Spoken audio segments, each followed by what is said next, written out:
Good morning mga idol.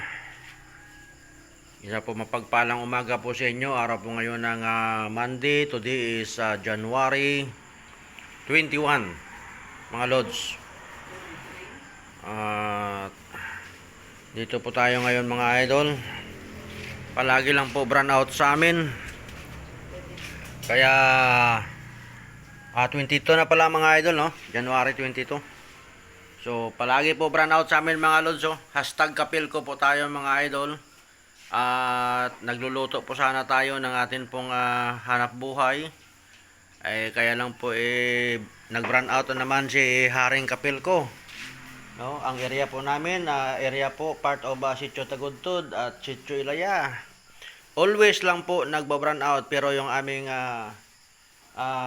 bill dumating kahapon mga idol. Ganun pa rin.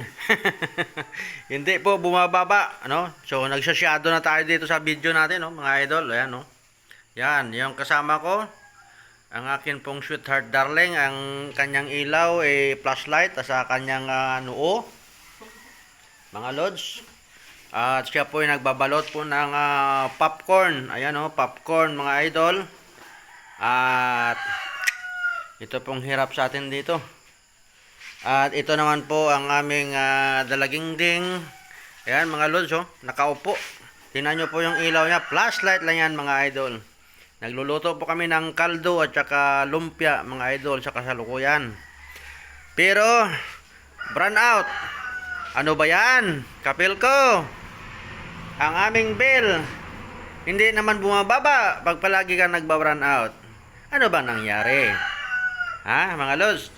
Hindi lang isang, dalawa, tatlo, apat, lima, anim na bahay ang apektado. 2 sitio po ang apektado dito palagi sa amin. Always, no? Kung hindi patulog, umaga, madaling araw, no? Mga idol, mayroon nagba-brown out.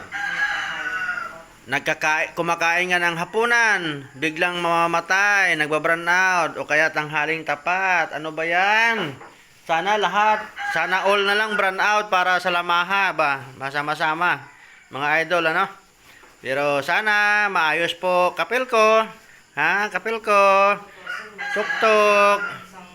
Kumakatok din po kami kasi nagbabayad din po kami. Hindi lang po isa yung nagbabayad, kami po ay nagbabayad rin mga lode. Ayan, oh. Brown out talaga. Hirap ng buhay ng brown out mga lods. Okay, hanggang dito na lamang po ang aking vlog mga idol this morning, January 22, 2024. Big love shout out po sa lahat and good morning. Back to work naman po tayo.